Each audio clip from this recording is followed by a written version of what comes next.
y vamos a hablar de apertura e innovación en la Internet móvil. Con la moderación de Santiago Millán, de 5 días.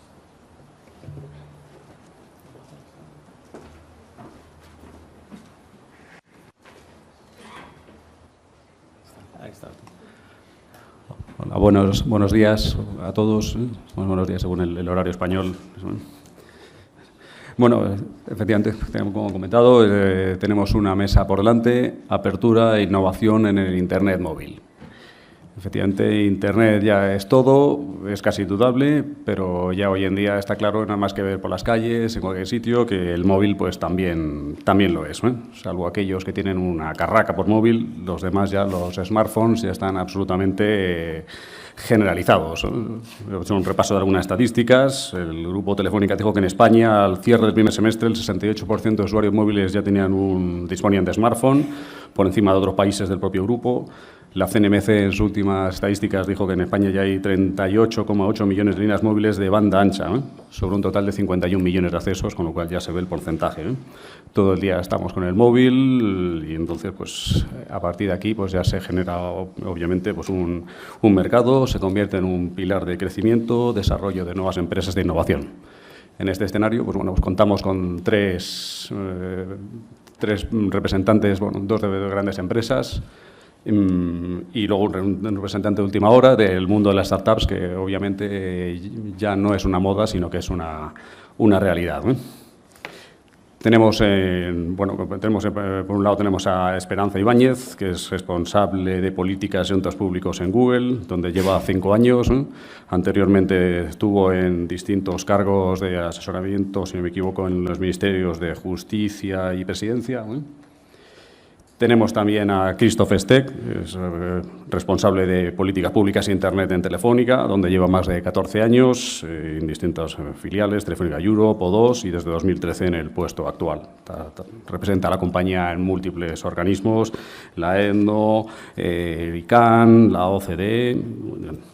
Y, en tercer lugar, tenemos a Bernardo Navazo, responsable de Asuntos Públicos de Asociación Startups, una asociación que trabaja en impulsar múltiples proyectos, además de mejorar los entornos de trabajo, y que uno de los puntos que está trabajando es en la generación del concurso público, me he leído mal, como consenso político, entre los distintos partidos políticos para fomentar, pues, que haya una nueva ley para apoyar a las startups móviles. A partir de aquí, pues, comenzamos y, bueno, pues, empezamos por Esperanza. Un punto, por ir directamente al grano. ¿Cómo ha evolucionado el ecosistema móvil? ¿Qué problemas se detectan? Adelante. Muchas gracias, Santiago. Y, en primer lugar, pues me vais a permitir, como se suele decir el refrán, no es bien nacido ser agradecido, ¿no? Y dar las gracias, por tanto, a los organizadores de esta sexta jornada del Foro de la Gobernanza por invitarnos a ser parte del encuentro y a formar parte de este debate, ¿no? Que, sin lugar a dudas, pone sobre la mesa, como bien decía Santiago, un tema que es crucial para los que somos parte de este ecosistema, que es pues cómo hacemos esa transición hacia la movilización, en la que todos identificamos oportunidades, pero sin lugar a dudas también tenemos que enfrentar retos, barreras desde las diferentes perspectivas, ¿no? ¿Cómo ha evolucionado el ecosistema móvil, ¿no? Si pensamos en qué podía hacer un móvil hace 10 años, cuando solo 1 de cada 5 personas, tú apuntabas antes una serie de datos muy interesantes acerca de la penetración móvil, tanto en España como a nivel europeo mundial. Si pensamos qué hacía entonces un móvil, pues con el teléfono móvil se podía llamar, se podía enviar un mensaje de texto. Aquellos que contaban con un dispositivo un poco más avanzado podían incluso hacer uso de una calculadora, que para muchos les suena gracioso, ¿no?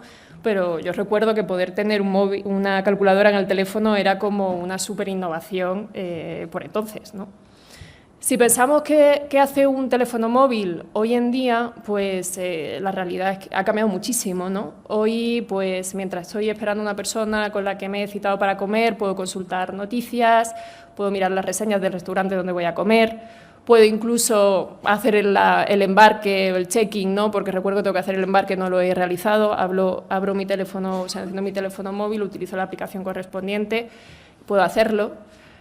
Todos estos movimientos lo que representan son interacciones con desarrolladores, con fabricantes, pero también con diferentes actividades económicas.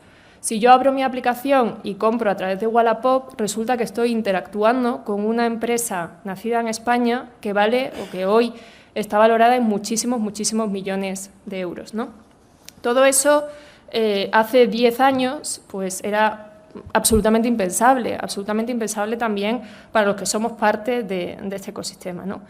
Las transformaciones que se han sucedido en el ámbito digital han sido transformaciones, parece que es casi una redundancia, ¿no? Pero han sido transformaciones vertiginosas, siendo precisamente la movilidad y la posibilidad de estar conectados permanentemente, ¿no? Una de las características. Cuando nosotros adquirimos Android, ahora ya unos 8 o 9 años, lo que planteábamos era cómo podíamos hacer las cosas de una manera distinta a cómo se venían haciendo hasta entonces, ¿no? Para nosotros, el ecosistema entonces presentaba una realidad como que había muchísimos fabricantes, cada uno de ellos tenía un sistema operativo distinto y los desarrolladores tenían que hacer aplicaciones que tenían que ser cada una de ellas compatibles con 200 dispositivos distintos, ¿no? Entonces, se pensó que un ecosistema o un software que fuera open source, que fuera gratuito, que fuera customizable, personalizable, como cada uno de los que lo utilizan quisieran utilizarlo, pues parecía como una buena solución para que fabricantes, desarrolladores pudieran centrarse en aportar valor a su trabajo, en lo esencial de su trabajo, y no en tener que desarrollar una base sobre la que partir para poder ofrecer una mayor oferta a los usuarios y a los consumidores, ¿no? Parece, o al menos que funcionó, ¿no? Porque hace tan solo 18 meses después de lanzar el primer dispositivo G1 Android, pues había unos 60 smartphones en el mercado que corrían sobre Android, más de 20 fabricantes de todo el mundo, y lo que vimos es que a los usuarios parecía que les gustaba lo que adquiría, ¿no? Hoy, de hecho, los usuarios o los consumidores podemos acceder a una oferta muy variada de dispositivos hasta el punto de que, y una oferta muy asequible, hasta el punto de que, según los últimos datos, ¿no? Entre 2012 y 2014 el precio del smartphone cayó un 23%, lo cual es muy positivo en términos de variedad de oferta, ¿no? Pero, ¿qué más, ¿no? ¿Qué más ha cambiado, qué más ha evolucionado también en este ecosistema? Y procuro ser breve. Pero, si bien fabricantes, sistemas operativos, somos parte del ecosistema y puede ser una parte importante, mucho más importantes son, por supuesto, los usuarios, que, pueden decidir también qué tipo de aplicaciones, qué tipo de dispositivo, qué tipo de sistema quieren utilizar, al menos en Android es así. Y permítanme aportar solo un dato, a pesar de que hay algunas voces, ¿no? Que critican el hecho de que los usuarios no hacen ningún tipo de descarga de aplicaciones, según un último informe de The App Date sobre las aplicaciones en España, que precisamente se presentó en el espacio de la Fundación Telefónica, comenta que hay más de 27 millones de usuarios activos de aplicaciones en España y que diariamente se producen unos 3,8 millones de descargas de aplicaciones, siendo aplicaciones como el tenedor, Booking o Privalia, aplicaciones que están muy presentes en los teléfonos de los usuarios españoles. Por tanto, los usuarios son esenciales, pero también en este ecosistema, que ha sido una pieza muy importante, los desarrolladores son claves. ¿Por qué? Porque los desarrolladores son los que verdaderamente están impulsando la innovación. Al final, el tener disponible una serie de aplicaciones, en la Play Store de Google hay millones de aplicaciones disponibles, cada uno de esos iconos lo que representa es una idea, una nueva forma de emprendimiento, una nueva forma de interactuar con el usuario, ¿no? Es importante además señalar que los desarrolladores no se están dedicando de manera exclusiva, y esto podemos hablarlo durante el debate, no se dedican de manera exclusiva a desarrollar para un único sistema operativo, sino que, como podemos ver, cada vez que intentamos descargar una aplicación, esa aplicación está disponible en muy distintas fuentes. Y esto creo que es una tendencia, por ir cerrando, ¿no? Es una tendencia al alza, es una tendencia que estamos viendo que en pocos años la mayor parte del mundo tendrá acceso a un smartphone. los diferentes fabricantes, me da igual, BQ en España, Arcos en Francia, grandes fabricantes están peleando por hacerse o por penetrar en esos mercados emergentes y poder llevar dispositivos mucho más asequibles a otras partes del mundo. Nosotros, a través de nuestro programa de Android One, también estamos trabajando con nuestros socios para poder ofrecer dispositivos mucho más asequibles, por menos de 100 euros. Y ¿quiere esto decir que todo, como apuntaba Santi al principio, ¿no? ¿Cuáles son los problemas? ¿Quiere esto decir que todo funciona de manera maravillosa en el ecosistema móvil? Pues la verdad es que no.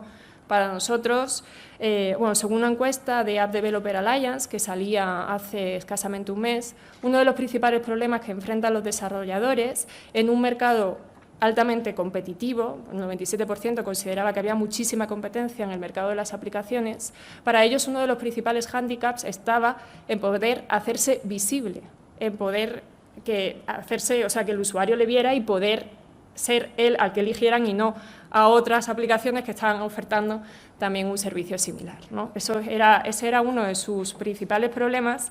Y en segundo, en relación con el caso particular de Android, el principal problema que detectaban, y que para nosotros también lo es el caso de la fragmentación.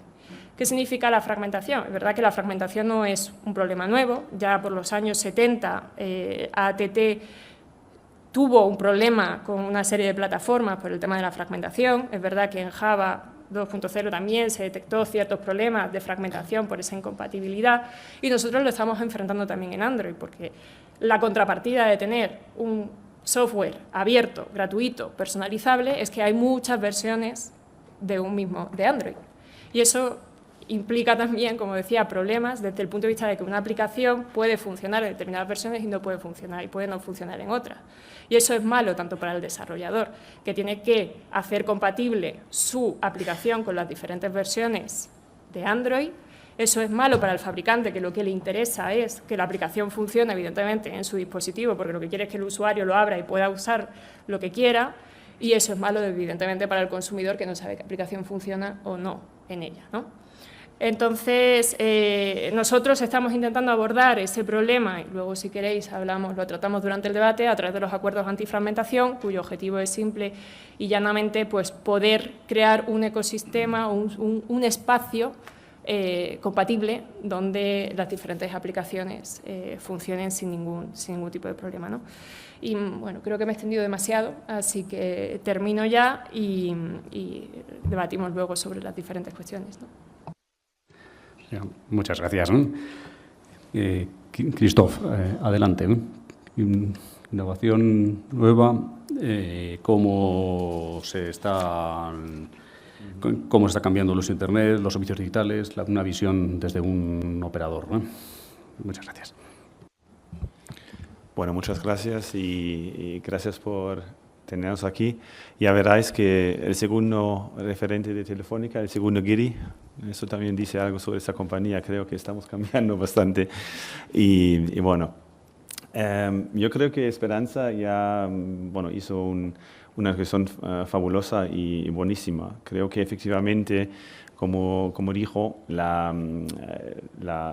el mundo de las aplicaciones ya es la manera más cómodo y mejor y más usado para acceder a servicios digitales y el Internet al final, ¿no?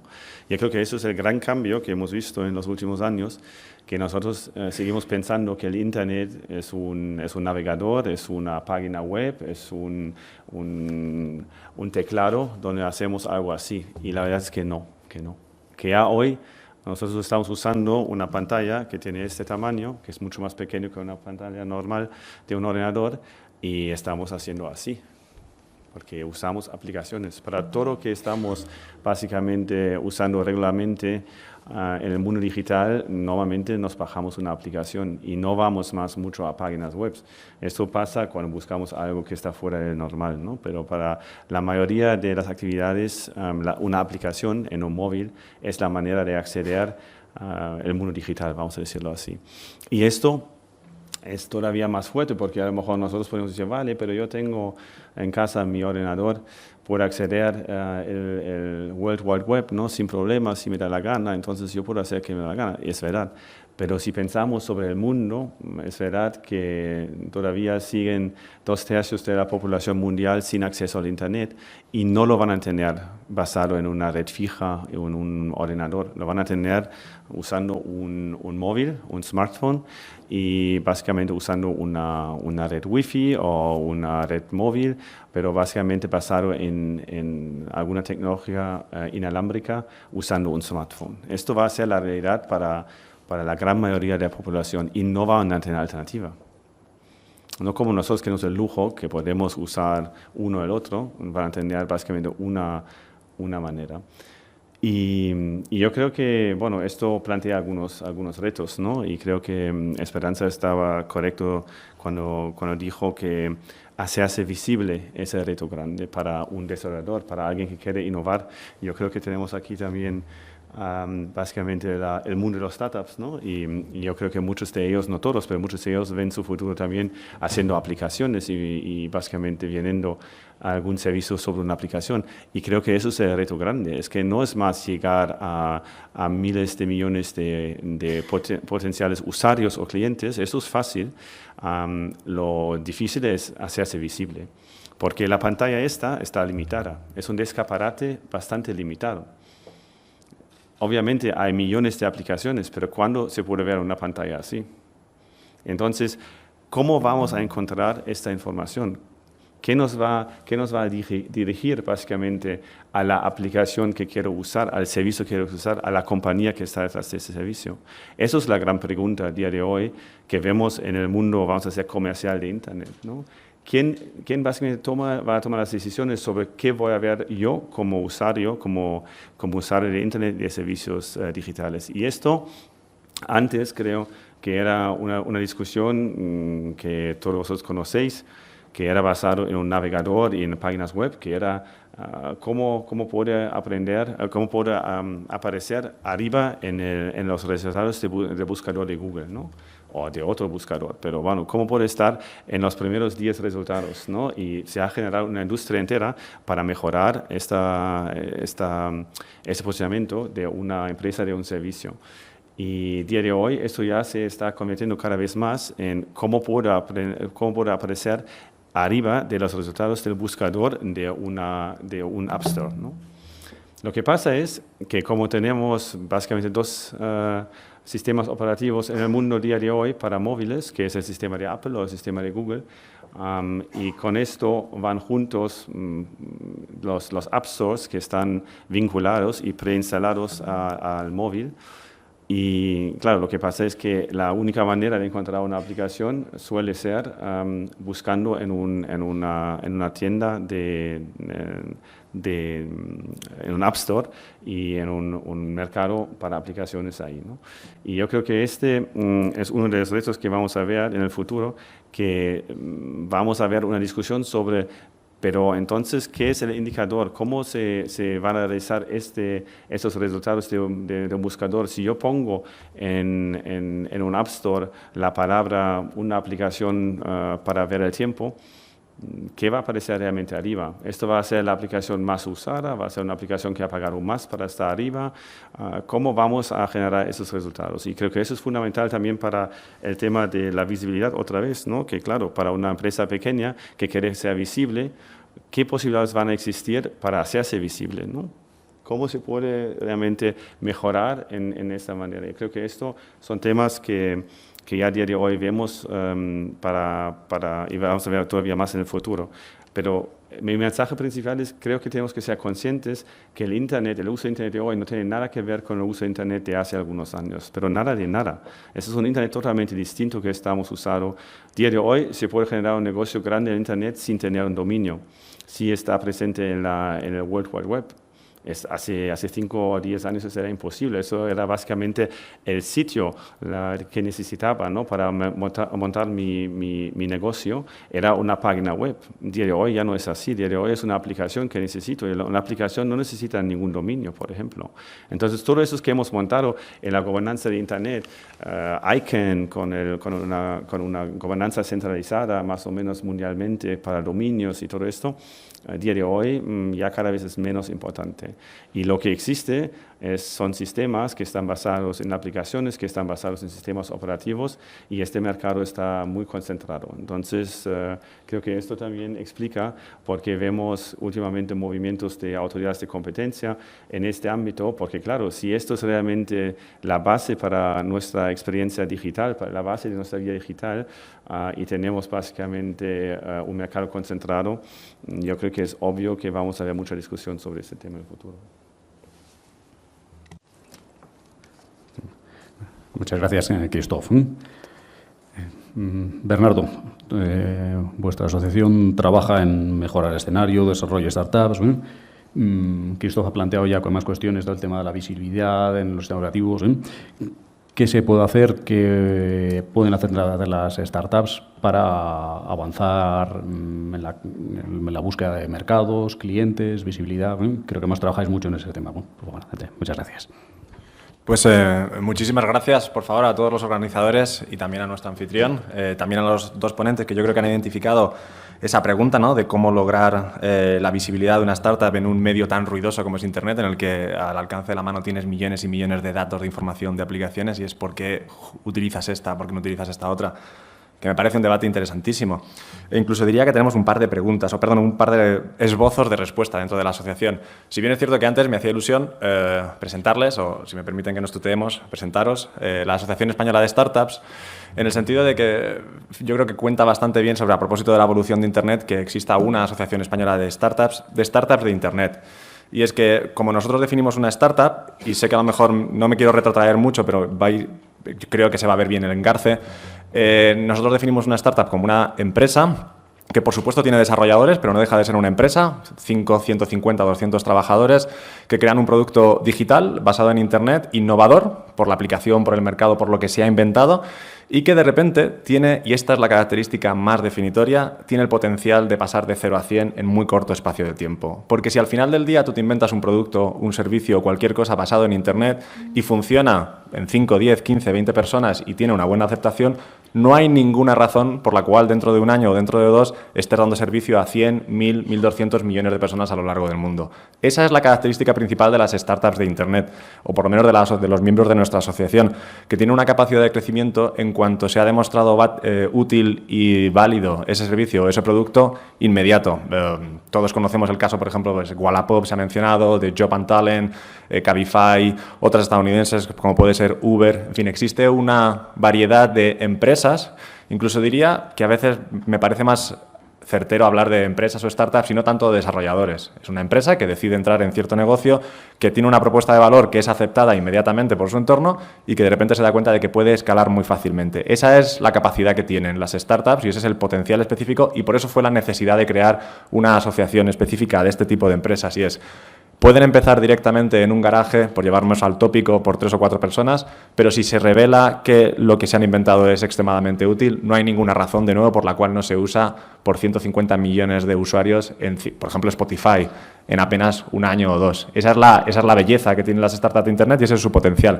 Claro, lo curioso es que con la llegada de todas estas plataformas, más o menos homogeneizadas, con más o menos fragmentación, pero lo cierto es que solo existe una Asociación Española de Startups de Internet, o solo es necesario crear una. No es necesario crear una asociación española de startups de aquellos software o de aquellos sistemas operativos para Nokia, o otra asociación española de startups de aquellos software o de aquellos dispositivos móviles que corren sobre Samsung, sino que, siendo un problema la fragmentación y siendo un problema que, por supuesto, hay que tener en cuenta y que nosotros quisiéramos ir hacia mayor operatividad, mayor facilidad de paso de un sistema a otro, lo cierto es que es como cierto, lo que primero decimos es: existe finalmente un canal de comunicación, que son las plataformas, como puede ser Windows, como puede ser el sistema operativo de Apple, o como puede ser el caso de Android, que nos permite conectar a empresas que empezaron siendo muy pequeñas con un conjunto de consumidores o de usuarios de casi 1.000, 1.200, 1.300 millones de personas. O sea que, por supuesto, que hay que trabajar en la eliminación de esa fragmentación y de esas problemáticas, pero lo cierto es que a fecha de hoy, alguien como Spotify o como una creadora de juegos online o un servicio como puede ser el de Uber y Cabify tiene acceso inmediato a toda esa cantidad de personas. Con lo cual, sabemos que efectivamente queremos trabajar en la creación de una mayor interoperabilidad, pero por ahora entendemos el exitazo que supone que exista la posibilidad de comunicarte con una base de clientes tan amplia.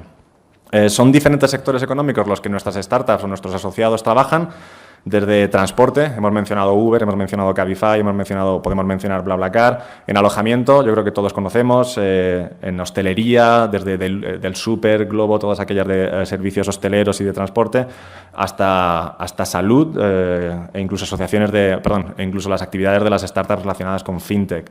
O sea que son enormes la cantidad, son enormes los modelos de creación de valor que están testando y sí que tenemos la sensación de que están revolucionando absolutamente todos los sectores económicos. Es que lo interesante no es solo pensarlos como algo lo interesante es pensar que este Internet y esa posibilidad de conectarse con todas esas plataformas permite aportar valor disruptivo que genera grandes cambios y grandes modificaciones y sobre todo grandes beneficios para el consumidor en un montón de áreas distintas, porque existen estas plataformas sobre las cuales corremos.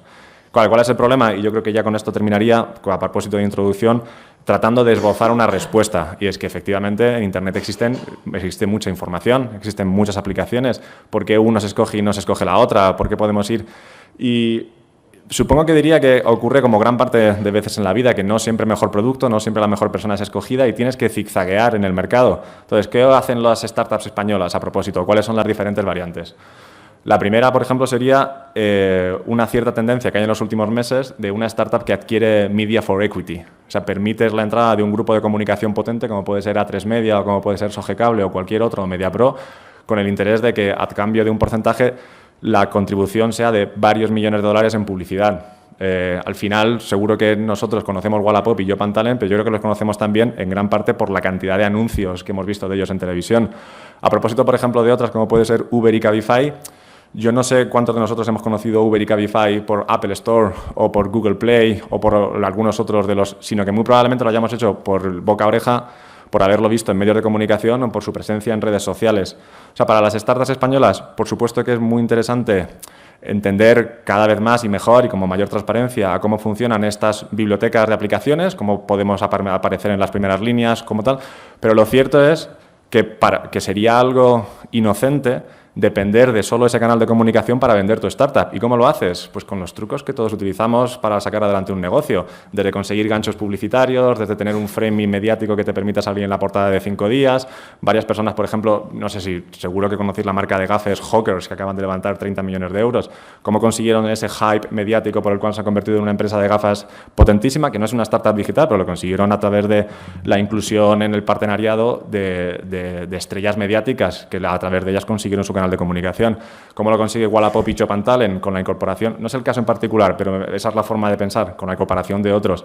O, por ejemplo, tanto Cabify como Uber son extremadamente activos en redes sociales y los nuevos usuarios no solo llegan porque se entren en esa biblioteca de aplicaciones, que también, sino porque a través de redes sociales, a través de Instagram y a través de Facebook tienes un potencial para llegar directamente a tu consumidor, en el que no tienes que pasar directamente por estar en los 5 primeros puestos de salida de esas bibliotecas. En fin, quizás con esto, que era la primera intervención a modo de introito, me hacía ilusión compartir con vosotros algo que, por supuesto, por otro lado es obvio, que es cuál es el potencial que tienen las startups y cómo conviven con esa dificultad de llegar al gran público, que es con una estrategia que todavía estamos todos aprendiendo, pero que mezcla desde redes sociales, Media for Equity, hasta, por supuesto, un mayor interés en que haya más transparencia y que sepamos mejor cómo funcionan esas bibliotecas de aplicaciones.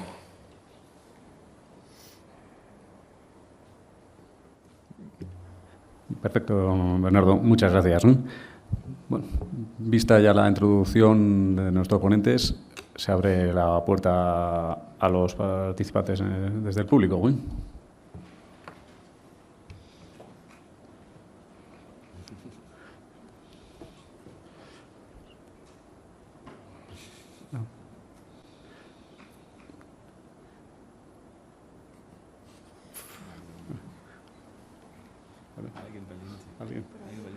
A ver. Adelante, esto es un sector importante, creación de empleo, crecimiento económico, vamos, yo creo que... vamos.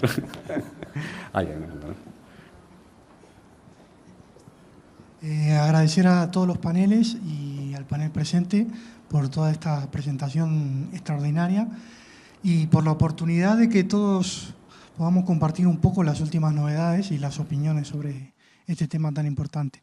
Y aprovechar el panel excelente, ¿no? Que hay que hacer preguntas. Bueno, creo que la pregunta puede estar dirigida al señor Christoph, porque me pareció muy interesante la referencia yo creo que la referencia al cuello de botella que puede haber en este momento para las pequeñas empresas para hacerse notar en un mundo lleno de miles de apps. Yo creo que es importante que se destaque esto porque nos da una nueva perspectiva de lo que es Internet ahora y cómo está evolucionando. La pregunta podría ser, ¿hay alguna perspectiva por parte de Telefónica de tratar este tema de alguna manera extendiéndolo a otros interesados en crear algún tipo de especie de biblioteca de aplicaciones o alguna campaña en particular para destacar esta problemática? Bueno, yo creo que era más una reflexión sobre cómo vemos el desarrollo de Internet día de hoy y qué va a significar esto más en el futuro, ¿no? Yo creo que Telefónica somos una compañía que obviamente más que nada da el acceso al Internet, ¿no? Entonces nosotros estamos en el negocio de conectividad. ¿Queremos ir más allá? Obviamente que sí, y como cada compañía estamos buscando básicamente ocasiones para mejorar nuestro negocio y ir a servicios nuevos.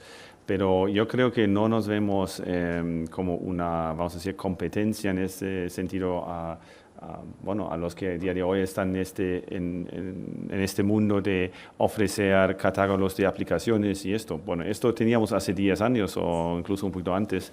Existían aplicaciones de operadores, pero básicamente no ha funcionado bien y hemos dejado este mercado. Entonces no lo veo.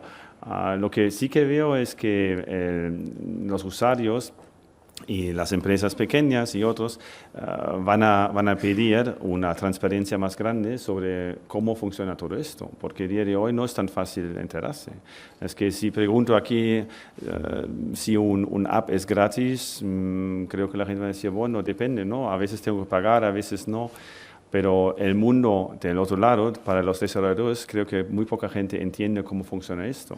Porque obviamente en el mundo no hay nada gratis, ¿no? Obviamente aquí estamos en el entorno de empresas privadas y cada uno está intentando hacer un negocio. Entonces, obviamente para desarrolladores, poner una aplicación en el App Store puede ser gratis. Pero después, la actividad comercial que pasa sobre esta aplicación, sí que hay acuerdos con empresas como Google, con Apple, con otros, para tener un margen que es normalmente un 30% que va a esas empresas. Eso no es gratis, es como un shopping grande. Claro, tengo que pagar también de alguna forma mi alquiler para estar ahí, ¿no? Y esto pasa a día de hoy ya, es que ya existe un mercado grande. Entonces, nosotros creo que no vamos a entrar ahí. Nosotros estamos pensando que es un tema que va a aparecer cada vez más y nosotros queremos ser un socio para nuestros clientes de enterarse mejor qué está pasando en este mundo y darles también posibilidades, obviamente, de controlar su vida digital, si queremos decir, hasta lo máximo posible, pero no vamos a poder cambiar todo esto solamente siendo una empresa, ¿no? Eso es un debate más amplio de la sociedad y de las instituciones también y de las empresas privadas que están en este entorno, ¿no? Nosotros, de hecho, todo el mundo conoce las leyes de neutralidad de la red, ¿no? Y yo me imagino que yo pregunto aquí quién está en favor, la mayoría dice que sí. Y eso es nada más que una regulación que dice que nosotros no podemos interferir casi en ninguna manera en lo que están haciendo la gente con su acceso al Internet, ¿no? Entonces no podemos, por ejemplo, ofrecerles un servicio gratis a veces o un servicio que, por ejemplo, de una empresa que quiere que lo hacemos más visible al cliente final. Nosotros como operadores no podemos hacer esto. Hay una ley que dice que no podemos hacerlo porque esto va a influir a lo mejor las decisiones de los usuarios y esto, piensa mucha gente, es malo, ¿no? Entonces mi pregunta sería, vale, si esto es así, si ya existe una decisión desde el punto de vista de políticas de las autoridades que a lo mejor tenemos que tener cuidado con este espacio abierto que se llama Internet, que nadie se puede imponer demasiado ahí, Si esto ya existe, ¿qué pasa con este mundo que vamos a ver en el futuro de aplicaciones, de tiendas, de marketplaces, ¿no? Donde obviamente todo eso está basado en acuerdos entre compañías y eso significa dinero y quien paga más va a ser más visible, no hay ninguna duda. Entonces, ahí vamos a un mundo que no tiene nada que ver con el mundo antiguo de un Internet abierto y un Internet que esté accesible en condiciones de igualdad para los famosos dos tíos en un garaje que montan su negocio. Y eso es más o menos quiero decir, nosotros como empresa, ahí no podemos cambiar esto, eso no es nuestro territorio de negocio, entonces no podemos hacer nada. Sí, a mí me gustaría añadir algo en relación con la pregunta, porque me ha parecido muy interesante. Creo que hay que distinguir en este debate varias cosas, ¿no? En primer lugar, la capacidad también que tienen los desarrolladores, y ahí lo apuntaba también Bernardo, de poder elegir las herramientas a través de las cuales tú publicitas tu producto. Es cierto que las tiendas de aplicaciones son una ventana y un portal muy útil, pero no es la única vía que tú tienes para poder ofertar tu producto. Esto es como si yo, y perdonen, o sea, permítanme el símil, ¿no? Pero si yo, Atunes Frescos, decido que quiero llevar mi producto al supermercado B y C porque es donde está el público objetivo que va a adquirir ese producto, y decido no comercializar con el supermercado A mi producto porque no me resulta rentable. Entonces, creo que lo primero que tenemos que ver es si verdaderamente ellos tienen o no capacidad de llegar a los clientes a través de otras herramientas, y no ya solo, o sea, en cuestión de lo que son las tiendas de aplicaciones, es importante reseñar que sí, Google, Apple tienen sus tiendas de aplicaciones, como también la tiene Amazon, que tiene tiene casi medio billón de aplicaciones y tiene millones y millones de descargas, como también la tiene Windows, como también hay otra serie de tiendas de aplicaciones que están operativas a nivel regional, como puede ser Shenzhen, creo que Tencent es una, o otra que está en China operativa también, es decir, que tiene millones y millones de descargas de aplicaciones. Eso es una vía para poder hacer llegar lo que es mi producto. Yo como desarrollador también decido cómo quiero utilizar esos canales. Pero otra vía es Internet. Otra vía es, como bien decía Bernardo, son las redes sociales, es decir, canales y posibilidades tengo para hacerme visibles. Ahora, ¿cómo compito yo dentro de un mundo altamente competitivo? Pues ahí es donde yo tengo que decidir cuál va a ser mi estrategia y cómo voy a mover las diferentes piezas para salir beneficiado de todo esto, ¿no? Eso, una primera parte, ¿no? Una segunda parte, y en relación con el concepto de neutralidad, ¿no?, que comentaba Christophe y que a mí me parece muy interesante, porque además ya todos sabemos cómo nace el concepto de neutralidad. El concepto de neutralidad nace ligado a la red, precisamente para garantizar que todo el mundo pueda tener acceso a Internet, a determinados, o a los servicios, ¿no?, sin que un operador, sin que un prestador de servicios de Internet tenga capacidad de frustrar el único canal de acceso que tengo a los servicios que se ofertan en Internet, ¿no?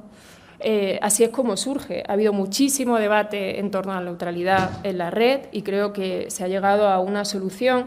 En Estados Unidos tiene la suya porque el problema es un problema de competencia. En Europa hemos abordado el resultado de otra manera porque no tenemos un problema de competencia. El problema es que hay una falta de capacidad de banda ancha para poder acceder a esos servicios y de alguna manera había que regularlo, y ahí hay un reglamento sobre la mesa que ahora tiene unas guías de implementación que ha elaborado el regulador europeo, BEREC, ¿no?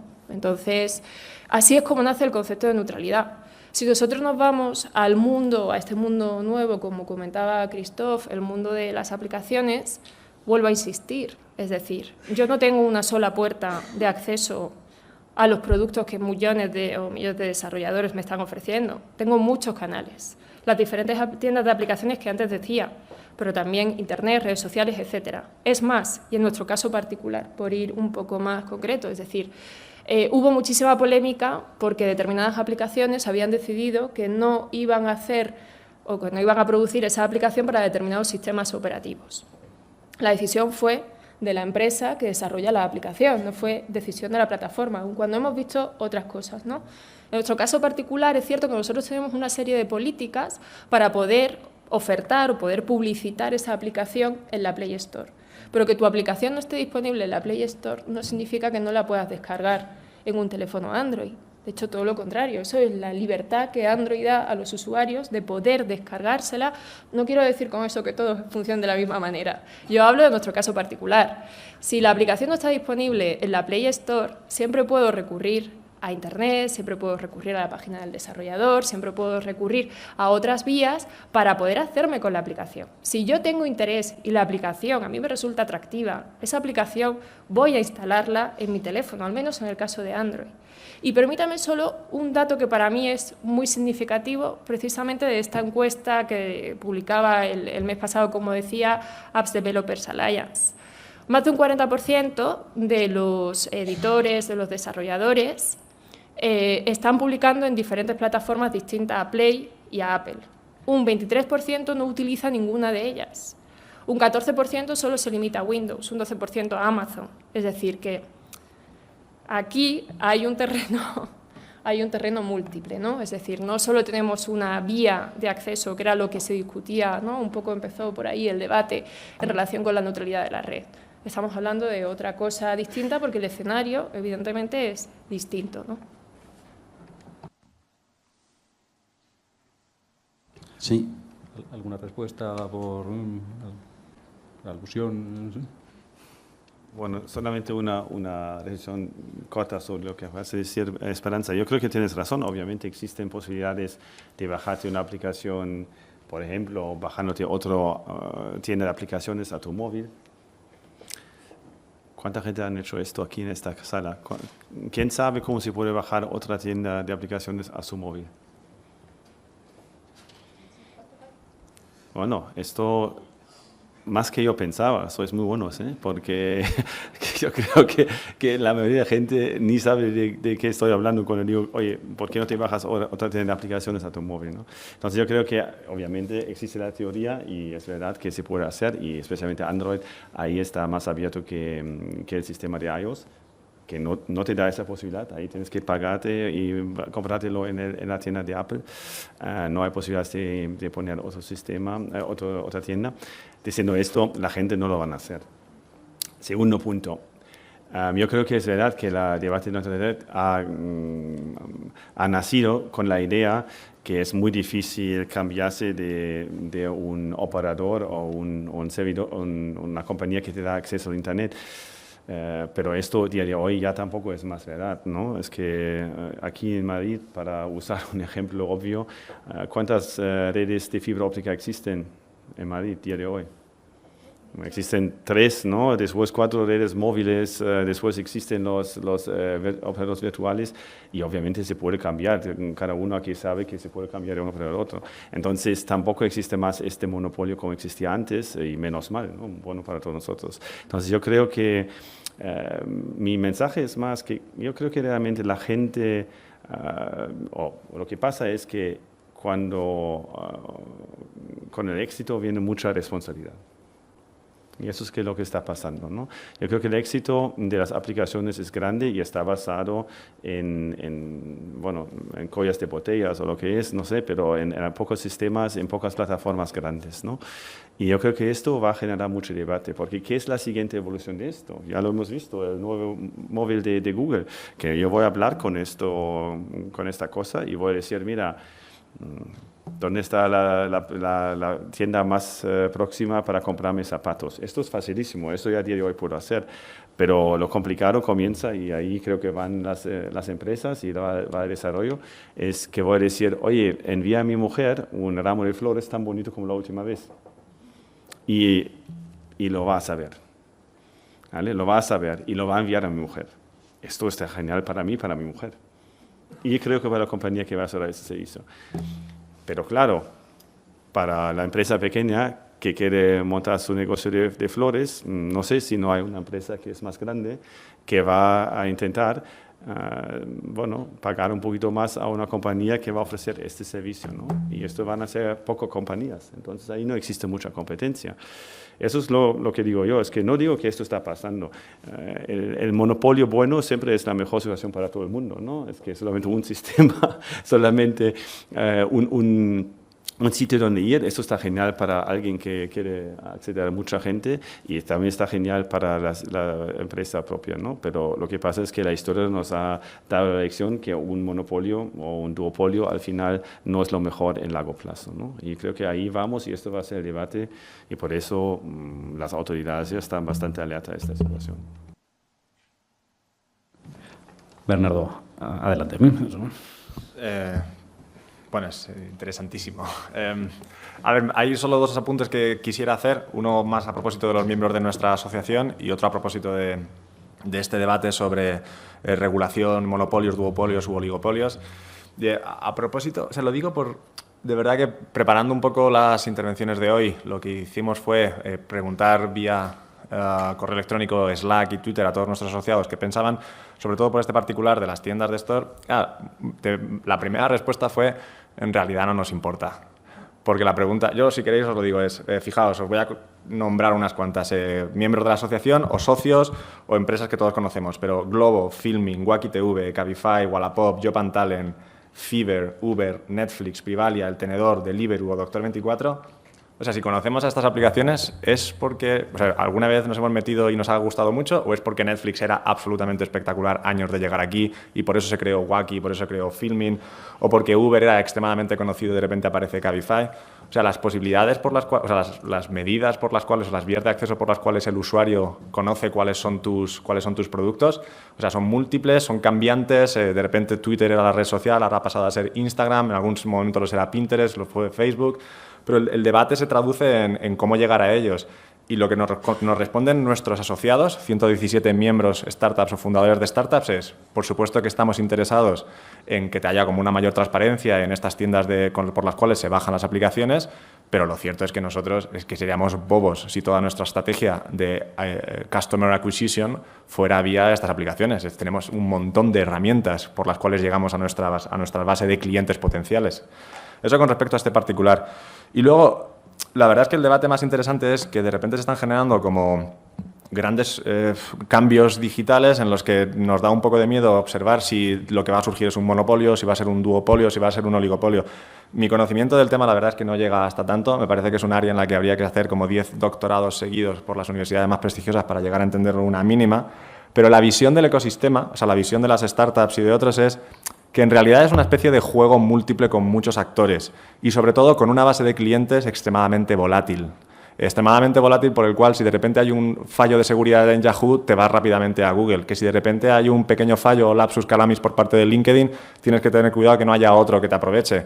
Entonces es ese ecosistema en el que hay actores que son muy potentes, yo creo que aquí están representados todos, pero otros que no están representados aquí como Facebook, como Twitter y demás, todos ellos entre sí o incluso una muy buena aplicación puede llegar a forzar ciertas condiciones a la plataforma o incluso los usuarios, sobre todo por cambios de comportamiento de dejamos de utilizar Yahoo y pasamos a utilizar. Entonces, la estructura, pensando en términos de gobernanza de este ecosistema que se está creando, o sea, no me resulta tan fácil y a los miembros de la asociación no les resulta tan fácil decir que es un monopolio o un oligopolio, sino que lo que ven es, aquí hay un montón de actores, alguno puede ser un desarrollador, otro puede ser una aplicación y otro es bloques de 100 millones de usuarios que cambian sus preferencias de la noche a la mañana y te dejan sin negocio.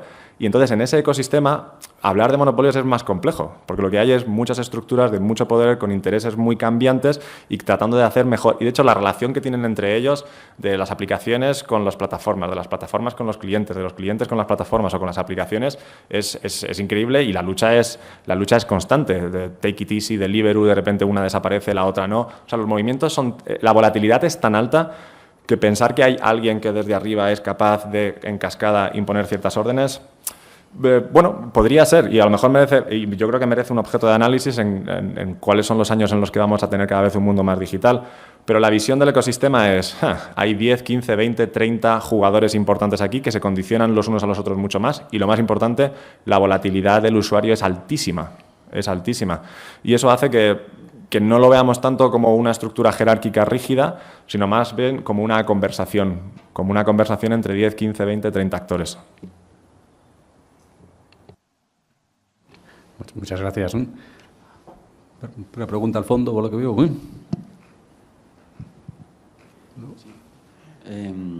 Yo tenía dos cuestiones muy rápidas. Una era, hablando de BEREC y de las directrices que ha puesto sobre Net Neutrality, me gustaría una opinión rápida sobre qué os parece la decisión de no autorizar o no permitir servicios como Zero Rating, que bueno, pues en algunos países como Estados Unidos están teniendo mucho éxito para darle mucha visibilidad a servicios concretos.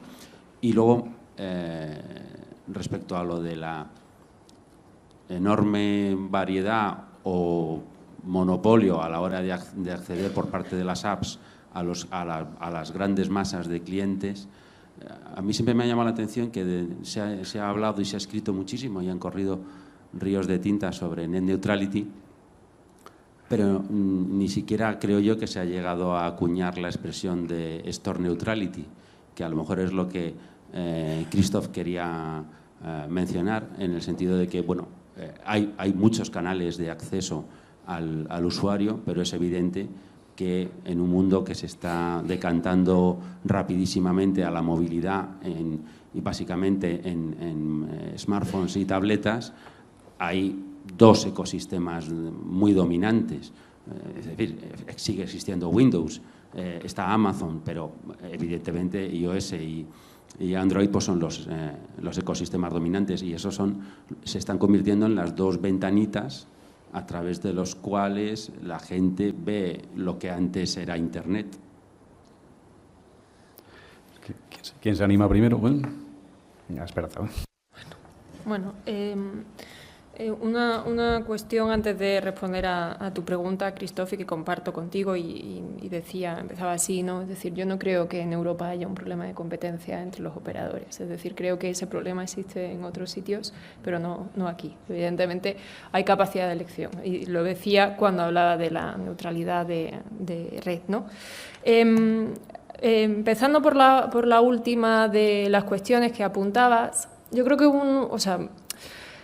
que todavía no se ha acuñado el término de neutralidad de las App Stores, creo que es una cosa que está sobre la mesa y, como bien decía Christoph, habrá mucho debate en torno a ello, ¿no? Es decir, en el caso de la neutralidad de la red hubo muchísimo debate, muchísima discusión entre muy diferentes agentes, y creo que estamos empezando a ver esto en el ámbito de las aplicaciones, pero creo que hay una serie de cuestiones que hay que tener también presentes. Lo primero es la inmediatez con la que yo puedo decidir ese cambio, que en otros sectores esa inmediatez no se produce. Es decir, sí, puede ser que, yo no lo niego, es decir, las tiendas de aplicaciones pueden ser una ventana a tu público, pero vuelvo a insistir, no son la única ventana que tienes a disposición, y además la capacidad de cambio es muy rápida. Si yo no encuentro algo, tengo otras vías totalmente a disposición, algo que en otros sectores pues no ocurre así, porque si yo quiero hacer determinados cambios tengo que esperar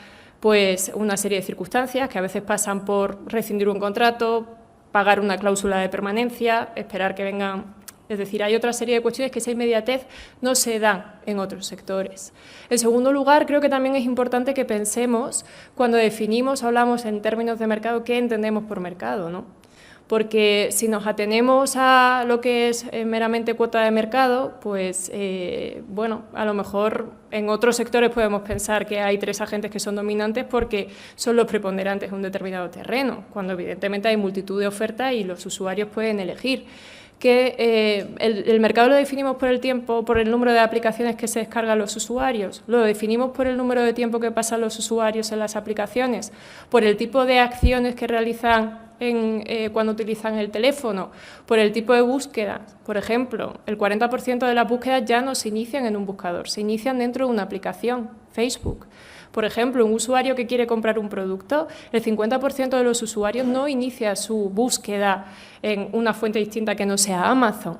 Y buscando en ese uso, o sea, buscando esa información, llegan a utilizar hasta 10,4 fuentes diferentes, ¿no? Entonces, ¿qué entendemos por mercado? Yo creo que aquí hay una serie de factores y de cuestiones que hay que tener, como digo, en consideración, ¿no? Lo primero, la capacidad de elección del usuario, que, como decía el usuario también, que siempre dejamos como de lado en toda esta conversación al usuario, pero es que el usuario tiene capacidad de decidir qué quiere utilizar, cómo lo quiere utilizar, y si no, como apuntaba Bernardo, siempre tiene la opción de un cambio inmediato. En segundo lugar, como digo, aparte de esa diversidad de opciones, la inmediatez con la que tú puedes ejercer tu capacidad de decisión. Y en tercer lugar, creo que hay muchos conceptos que todavía no están suficientemente definidos y sobre los cuales habría mucho que hablar, ¿no?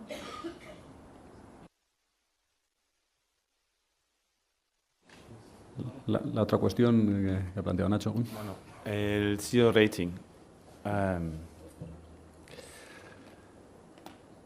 Yo estoy discutiendo en Neutrality ahora algo como 9 años, creo. La primera vez que lo hice, la gente me dijeron que esto es horrible porque los operadores van a bloquear algunos servicios y esto obviamente no puede ser porque existen monopolios y bla, bla, bla.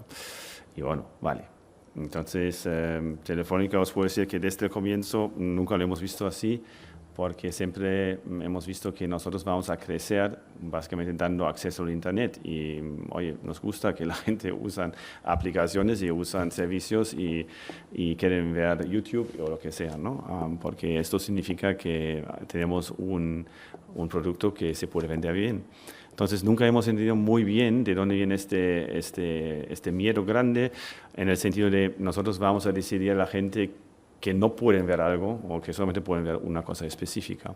Esto pasa solamente en una situación de monopolio.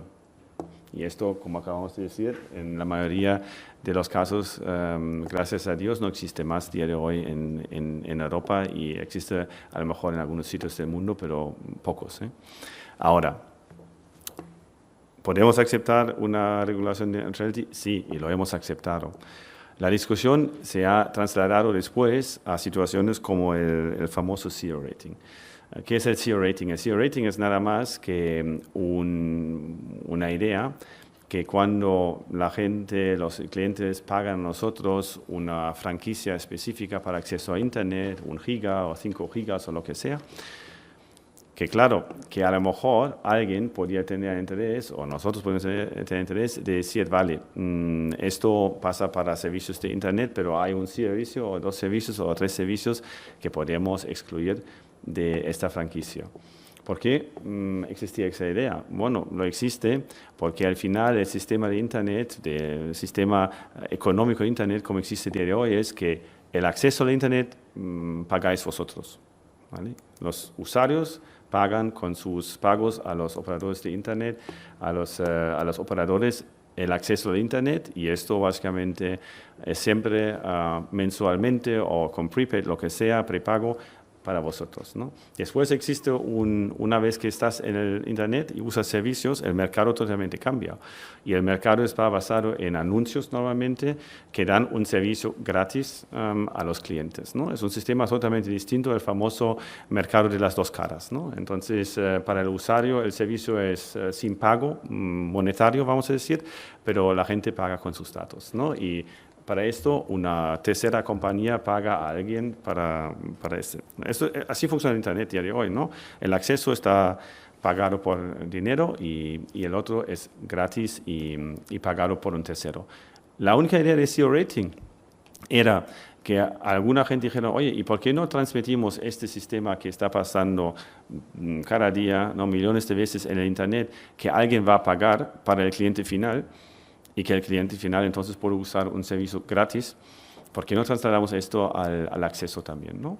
Porque todo el mundo nos está diciendo que el acceso es demasiado caro, que hay que bajar los costes, que conocéis este debate. Entonces, esto es la idea de zero rating. Ahora, lo que hace la regulación es que dice, no tan claro, pero dice más o menos que en la mayoría de los casos el zero rating no puede ser. ¿Por qué? Porque hay un miedo. Otra vez, el debate de neutrality siempre está basado en miedos del futuro, de qué va a pasar. Es un debate en inglés se dicen de what if, ¿no? What if, ¿qué pasa si Telefónica ahora va a hacer eso? ¿Qué pasa si Vodafone va a hacer eso? Claro, y siempre hay una lucha entre, o no una lucha, una carrera entre la idea más mala que podemos encontrar y lo que hay que hacer en la regulación. Entonces yo creo que de ahí viene este miedo.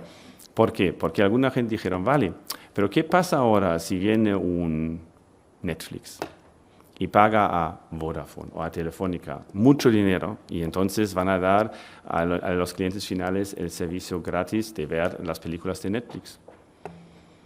Bueno, ¿qué pasa? Es que el cliente está súper feliz. ¿Qué pasa? Es que Netflix está súper feliz. Y ¿qué pasa? Es que Telefónica está feliz. ¿Vale?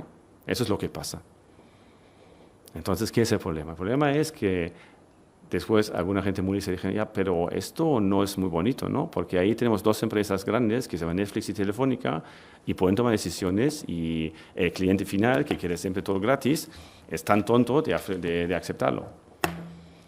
Y ahí mi respuesta siempre era, vale, pero como acabamos de decir, existe un Vodafone, existe un Orange, existe otros, entonces seguro que el siguiente va a ir a Orange y va a ser el mismo servicio. Entonces el cliente final puede elegir entre yo quiero el servicio de Movistar junto con un Netflix, o yo quiero otra cosa junto con otro HBO, o yo quiero, oye, ¿qué más nos da, no? Entonces yo creo que aquí tenemos el debate. Entonces a mí no me gusta que un regulador entra en un debate y dice, esos son servicios comerciales que ni hemos visto en el mercado, que además cuando lo hemos visto eran con mucho éxito y muy positivo para mucha gente. Por ejemplo, el de Spotify, Telefónica con Spotify, ¿no? Que ha dejado crecer Spotify en España muchísimo porque lo hemos básicamente juntado, que no era un zero rating, pero solamente una acción de marketing. Entonces yo creo que tenemos que distinguir totalmente entre que obviamente no podemos bloquear servicios y no lo queremos hacer, pero no podemos. Pero otra cosa es que tenemos que buscar innovación también en el mercado de cómo vamos a vender nuestro servicio. Y no podemos decir que a partir de ahora vamos a tener un sistema en que los clientes finales, vosotros siempre pagáis un X a Telefónica y nosotros nos vamos a dormir y no vamos a hacer nada más en el marketing. Obviamente esas son acciones de marketing que se hace y que se puede hacer, creo, sin daño. Ahora, si realmente vemos una situación como esas visiones de qué pasaría si ahora las empresas grandes se juntan y, bueno, en este momento siempre tenemos las autoridades de competencias y otros que pueden intervenir y pueden decir que eso no puede ser, o un regulador. Y yo creo que eso debería ser el camino adelante. Deberíamos pensar más en dejar los mercados innovar, buscar soluciones nuevas también, y una vez que eso está en el mercado y realmente vemos un problema, siempre podemos hacer algo, las autoridades pueden intervenir. Eso sería mucho mejor que intentar pensar día de hoy qué vamos a hacer en 5 años con el Internet. Porque como acabo de decir, oye, a lo mejor en 5 años hablamos con esta cosa. Entonces, ¿qué me importan las tiendas de aplicaciones? ¿Sí? Nada más, porque no uso ninguna aplicación. ¿Sí? Perdón. Sí, la organización amenaza con que terminemos, entonces llegará la hora. No sé si Bernardo, por hacer igualar el número de comparecencias de los presentes, decir algo, ¿no? No, la verdad es que solo deciros o solo comentar que las intervenciones me parecen súper interesantes, que yo creo que lo que está viendo el país, lo que está viendo la sociedad es una transformación digital global, que los riesgos que están siempre presentes, los desafíos son atemorizantes, pero os digo como representante, en este caso me toca hoy, de la Asociación Española de Startups, las oportunidades son inmensas. O sea, me gustaría muchísimo llevaros, si pudiera, uno a uno de vosotros, a la sede de CartoDB, la empresa de visualización de mapas, o a la sede de Cabify, o a la oficina de Uber que recién acaban de abrir, o los chicos de Doctor 24 o de Globo. Son españoles, tienen principios de jerarquía súper horizontal, están todo el rato creando, se lo pasan bien, salen los jueves y el viernes están trabajando a tope, tienen mesas de ping-pong, cervezas, pizzas, curran 55 horas a la semana y están creando, reciben inversiones por valor de 120 millones de dólares, como el caso de Cabify. Entonces, por terminar con una nota positiva, la regulación, los problemas que van a venir en los siguientes años van a ser inmensos y interesantísimos. Las posibilidades de creación de empleo y de creación de riqueza son triplemente inmensos. Con ese mensaje de optimismo sobre el sector, me gustaría, por mi punto o por mi parte, acabar. Perfecto, pues muchas gracias a los tres.